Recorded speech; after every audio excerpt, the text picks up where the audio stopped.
तो hey guys, welcome back to my channel. आप सभी का मेरे इस न्यू ब्लॉग में स्वागत है। तो आज है मकर संक्रांति 14 जनवरी। तो आज के दिन पूरी दुनिया जो है मकर संक्रांति का त्यौहार मनाती है। तो मैं भी मनाने आ गई हूँ मंदिर।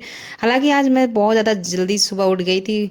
मैं सुबह उठ गई थी 4 बजे, क्योंकि आज कहा जाता है कि सूर्योदय से पहले हमें स्नान कर लिया जाना चाहिए। तो मैंने स्नान कर लिया और उसके बाद फिर मैंने घर में पूजा पाठ किया अपनी देवी देवता को। उसके बाद आ गई मंदिर। मंदिर आके मैंने भगवान का दर्शन किया।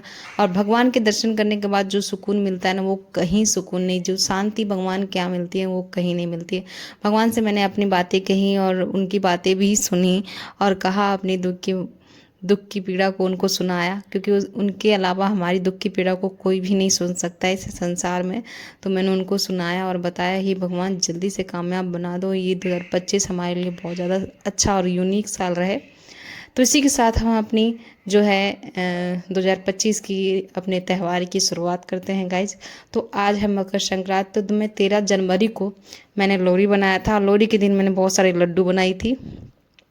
हालांकि मैंने पहली बार इतनी सारी लड्डू बनाई हैं गाइज, क्योंकि अपनी लाइफ में। और यहाँ पे मेरे हस्बैंड हैं, मैं बहुत सारे उन्होंने मदद की। बिना उनकी मदद के मैं बिल्कुल भी इतने सारे लड्डू नहीं बना पाती। मैंने ड्राई फ्रूट के लड्डू, तिल के लड्डू बनाए और मैंने अभी मुरमुरे के भी लड्डू बनाए हैं मैंने। और अभी बनाते बनाते देखिए शाम हो गया था। सुबह मैं 3 बजे से लगी थी और 3 बजे से लेके लेके शाम हो गया, क्योंकि इतने सारे मैंने लड्डू बनाए थे और बहुत सारे भी लड्डू बनाए। हम 2 जने खाने वाले हैं। तो माधव पापा ने कहा था ड्राई फ्रूट के लड्डू स्पेशली मेरे लिए बना देना। तो वही मैं बना रही हूँ। और इसको बनाने में इतना ज़्यादा परेशानी हो रही थी मुझे, क्योंकि एक तो ये गरम कढ़ाई भी गरम होता है और उसको लड्डू बनाना बहुत ज़्यादा डिफ़िकल्ट हो गया मेरे लिए। और हाथ भी मेरे बहुत ज़्यादा जल रहे थे। और यहाँ पे मैं वीडियो जब ले रही थी तो मेरा सिर ही नहीं दिखा। और फिर मुझे बाद में पता चला कि मेरा सिर ही नहीं आया है। तो कोई बात नहीं। आई होप आप ये भी वीडियो एंजॉय कर रहे होगे। तो आप लोगों का मकर संक्रांति का त्यौहार कैसा गया? गैस, मेरा ये कहना है कि जब तक हम सक्सेस नहीं हो जाते हैं तो कोई भी त्यौहार नहीं लगता है।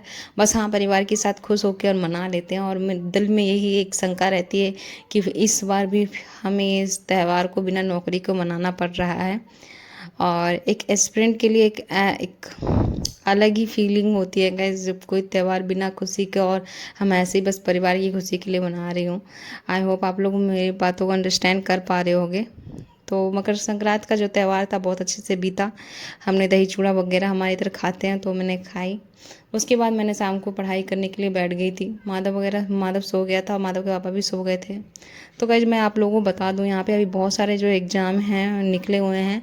अभी रेलवे का भी एग्ज़ाम निकला हुआ है, उसमें पीआरटी का है। कह रहे हैं कि बीएड वाले जो है अवेलेबल हैं, वो बीएड वाले पीआरटी को फॉर्म फिल कर सकते हैं। मुझे कुछ समझ में नहीं आ रहा है कि हम फिल कर सकते हैं कि नहीं कर सकते हैं। अगर आपको कुछ इसके बारे में नॉलेज हो तो बताइएगा। और फिर कह रहे हैं कि पिछले वाला नोटिफिकेशन है जो इस फॉरेन नोटिफिकेशन में डाल दिया गया है। तो मुझे कुछ समझ में नहीं आ रहा है कि मुझे फॉर्म फिल करना चाहिए कि नहीं करना चाहिए। और फिर रीट का भी एग्ज़ाम निकला था गाइज, तो फिर मैंने सोचा वो भी फिल मैंने नहीं किया है। अभी एस्टेट का जो है निकलने वाला है, सुपर टेट निकलने वाला है, बहुत सारे ऐसे एग्ज़ाम हैं जो निकलने वाला है। तो आपको पीछे का सब कुछ भूल के अब आगे की एग्ज़ाम की तैयारी करनी है और बहुत अच्छे से फोकस करना है। अब बिल्कुल अब आप एकदम स्ट्रांग हो जाइए कि कोई भी एग्ज़ाम आए 2025 में हमें निकालना ही है, निकालना ही है। बिल्कुल भी पीछे का जितना भी आपके साथ जो भी बुरा हुआ उसे सब भूल जाइए। अब एक साल जो है अपने आप को ऊपर लगा दीजिए, ठीक है। इस तरह से मैं भी मेहनत कर रही हूँ। अभी मैंने कोई भी एग्ज़ाम फिल नहीं किया है, कोई भी फॉर्म फिल नहीं किया है गाइस। बस मेरा जो सब्जेक्ट है, मैथ जो मेरा सब्जेक्ट है, मैं उसे स्ट्रॉन्ग कर रही हूँ, ताकि कोई भी जो एग्जामिनेशन वगैरह आए और मैं उसको फॉर्म फिल करूँ तो मुझे ज़्यादा टाइम ना लगे, रिविज़न वगैरह बस कर सकूँ और मेरा एग्ज़ाम जो है क्लियर हो जाए वो चीज़।